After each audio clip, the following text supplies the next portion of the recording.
Hello, this is Nihal Vatandaş from the City University of New York. I'll present our study about the deniability of the signal protocol.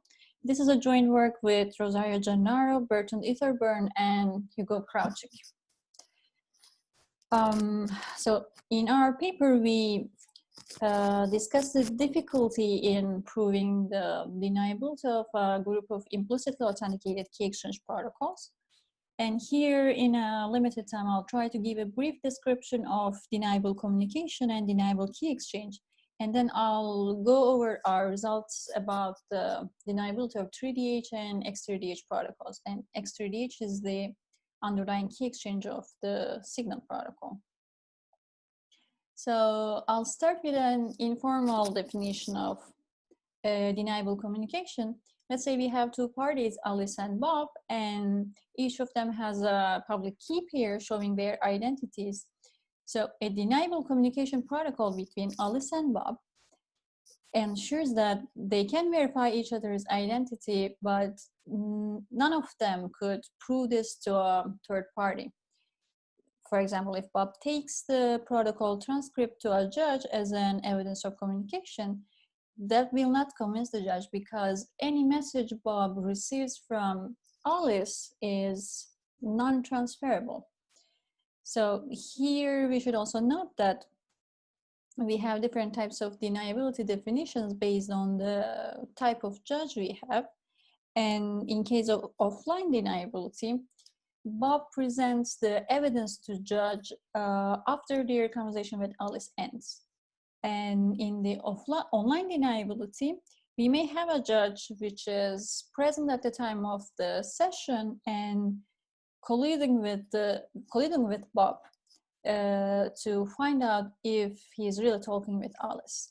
So we have studied the offline deniability properties of these key exchange protocols, and in the rest of the talk, we assume that the judge is offline. So offline deniability has been formalized using the simulation paradigm. Let's say in the real world, on the left, Bob is convinced that it is really Alice that is talking to him. And if the protocol is deniable, he is convinced that nothing he sees is transferable, therefore he cannot convince anyone else. So if the communication is deniable, we say there is an algorithm called the simulator, and this simulator knows only the public key of Alice, but not her secret key. So the simulator generates a conversation interacting with Bob, and the judge should not be able to tell it apart from a real conversation between Alice and Bob.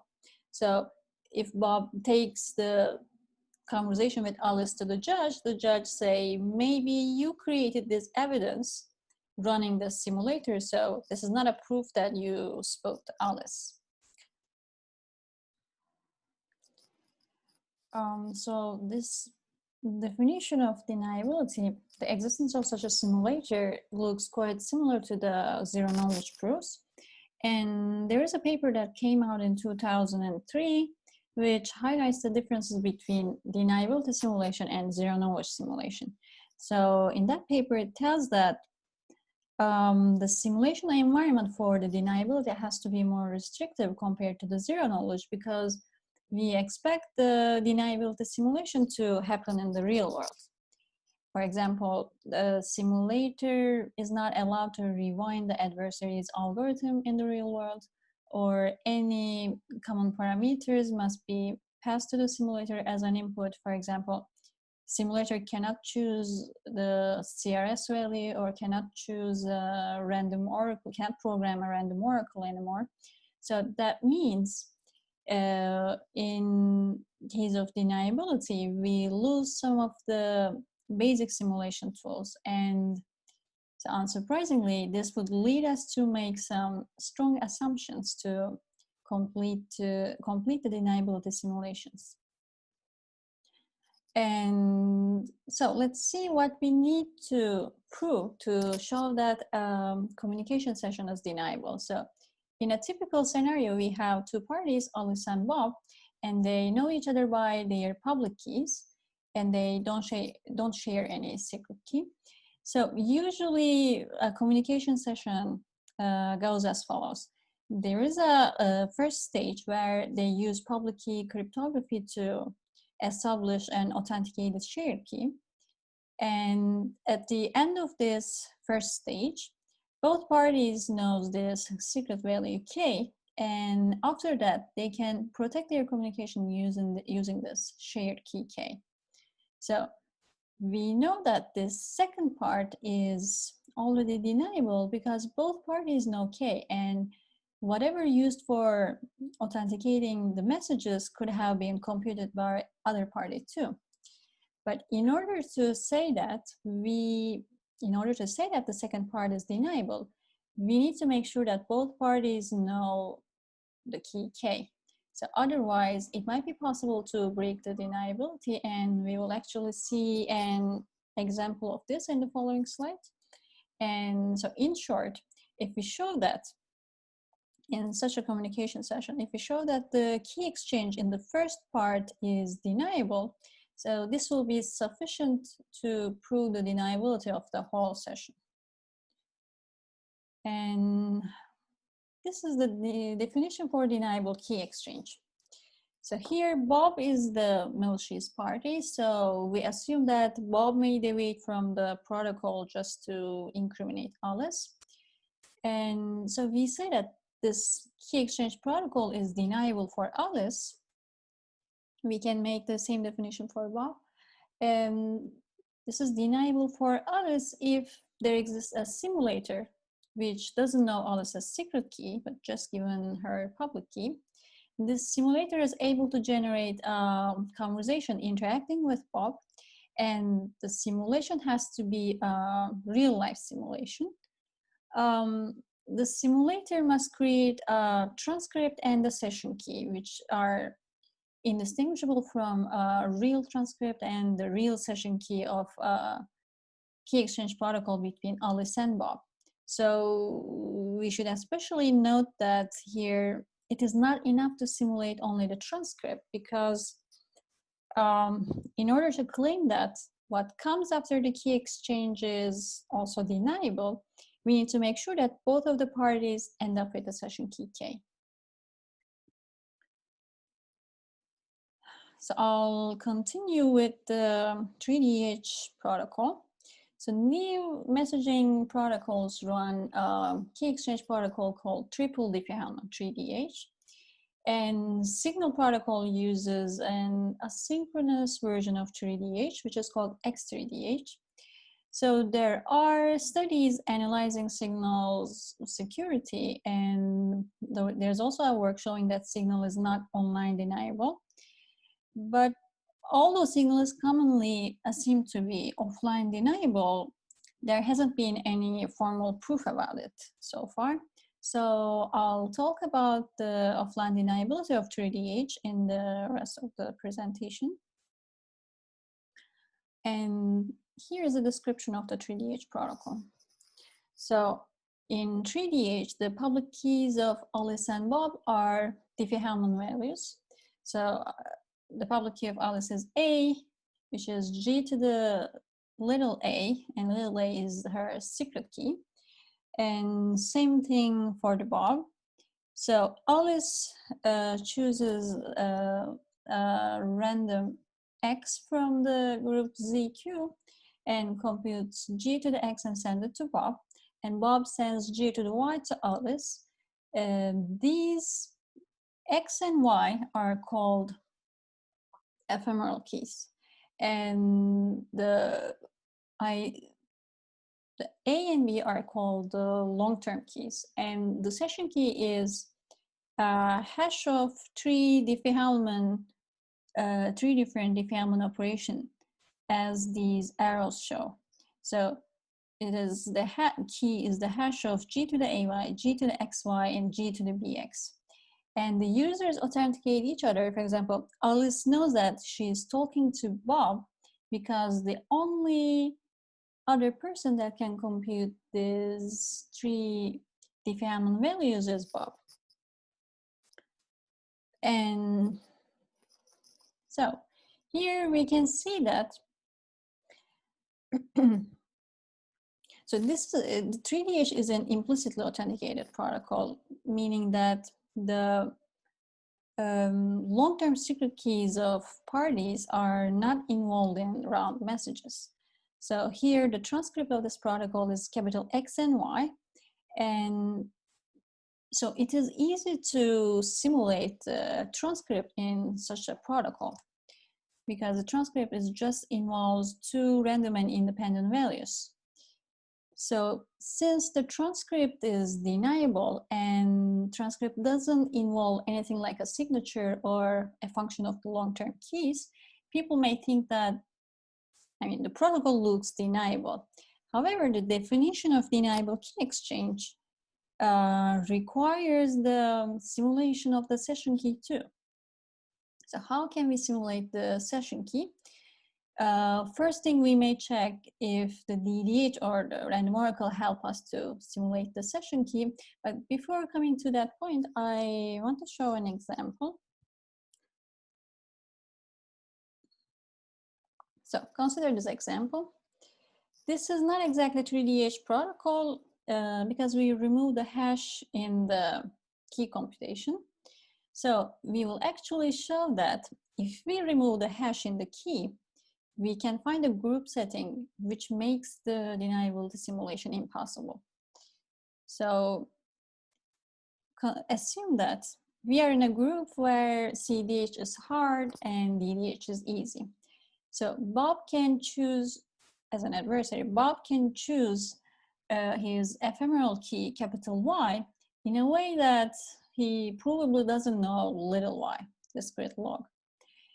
For example, he takes today's newspaper and hashes it down and uses it as capital Y. If Bob does this, then there's no way that Bob knows the discrete log of Y, and he can prove it to the judge that he doesn't know little y and he cannot compute the session key. And when Alice produces her session key K,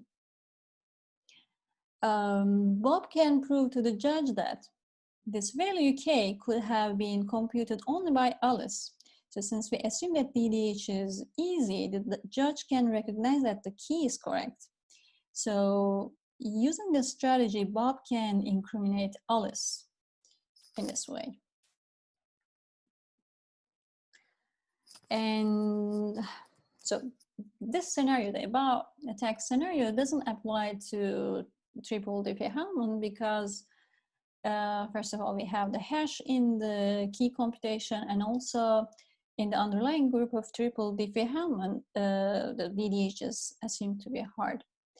But this strategy shows us a way of sampling capital Y, which may not allow us to build a simulation.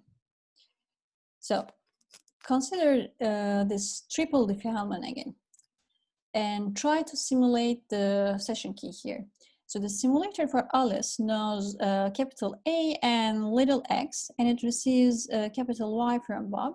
So it can compute the second and third Diffie-Hellman operations in the key, but not the first one, because the simulator doesn't know small a or small y, so it cannot simulate g to the ay. So can we simulate g to the ay with a random value? No, because this capital Y is adversarially chosen, so it may not be uniform. Therefore, we cannot invoke DDH assumption here. And how about the random oracle? So modeling the hash function as a random oracle doesn't help us either, because, okay, if Bob makes a query for the real session key, for g to the ay, g to the xy, g to the bx, if Bob makes such a query to the random oracle, and if we can detect this correct query, correct key query, then we can complete the simulation. But there is no guarantee that Bob will make such a query. And even if Bob queries the random oracle, there's a chance that Y is uniform and DDH holds, and in that case, SIM is again unable to detect the G to the AY among the queries due to the hardness of DDH. So the numerical model doesn't help us either. So what can we do? At this point, we showed in our paper that the above strategy, this bad sampling strategy, is the only one that allows the adversary to incriminate its peer. And what we need is to make sure that this bad sampling strategy is infeasible for the adversary. And so that we have created an assumption, KDH, which is short for knowledge of Diffie-Hellman assumption. So this assumption basically says that there is an extractor for the adversary, which returns two kinds of outputs. So the extractor is going to tell us if in Bob's mind there is a little y, this discrete log value, so he's able to compute g to the ay. In that case, extractor tells us, returns us that value. Or if there is nothing in Bob's brain, then he's not able to compute g to the ay, and the extractor returns nil. So how can we simulate the key? If the extractor returns g to the ay, then the simulator can compute the real key. Otherwise, if it returns nil, then simulator just put a random value as the session key. So, and how can we know that the second simulation is good enough? In order to say it works, we need to note a third condition on the KDH assumption. Here is the definition of the KDH assumption. So it says that for every adversary M, there exists an extractor M star, and this adversary M receives a X group members and random coins R, and it outputs capital Y. So this is actually Bob. And the extractor receives the same input and outputs either G to the AY or nil. And as the third condition, we say that this extractor is the best performing extractor. If it fails, if it returns nil, no other algorithm can compute G to the AY with a non-negligible advantage. So under this assumption, we can have a deniability simulation for triple Diffie-Hellman. So this assumption is a strong one, and we wanted to see how strong it is compared to other well-known, more established assumptions, such as knowledge of exponent K. And in the full version of our paper, we showed how K implies the KDH assumption. And also in our paper, we show that though this is a very strong assumption, it is necessary to prove the offline deniability of 3DH. And similarly, we'll show variation of KDH for X3DH protocol. And one thing we can add here is that without the KDH assumption, we couldn't point out any specific attack for 3DH, but we couldn't build a simulator either. So KDH allows us to express this situation independently from the protocol, independently from how the session key is used after the key exchange, but rather it explains it based on the group and hash properties. And we will do something similar for the X3DH protocol too. So this is a simplified description of X3DH protocol. So it is the asynchronous version of 3DH. So it's gonna load the messages on a server when a user is offline. For example, Bob can create his ephemeral key capital Y and signs it to avoid any impersonation attack, then puts them on a server. And Alice receives the capital Y from the server, computes the key, and sends messages to Bob. And later, when Bob comes online, he retrieves the messages from the server. So here, if we go into the details of the simulation, we'll see that the deniability for Alice follows the case of 3DH. but deniability for Bob, in order to prove it, KDH is not enough. So, and we need to generalize KDH assumption. And we will call that assumption extended KDH. So why we need extended KDH? Because consider the simulator for Bob. So Bob himself prepared the capital Y and sigma and put them on a server, and simulator received capital Y, sigma, and public key of Bob. But here, now sim loses the flexibility of choosing little y here. Therefore, we need to change the shape of the KDH assumption. And we define extended KDH assumption in a similar way.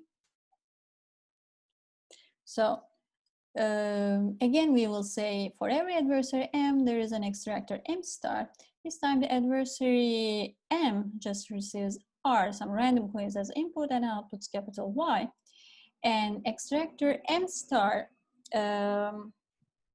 computes the Hellman value for any given group member A. And again, in the same way, we say this is the best performing extractor. If it returns nil, no other machine has a significant advantage over it. So this assumption allows us to build the simulation for X3DH.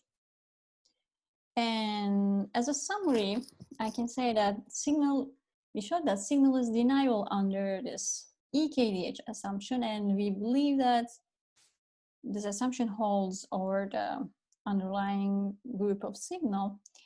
And KDH and its variations allow us to characterize the deniability of these protocols based on the group properties and hash properties without making any reference to the protocol details.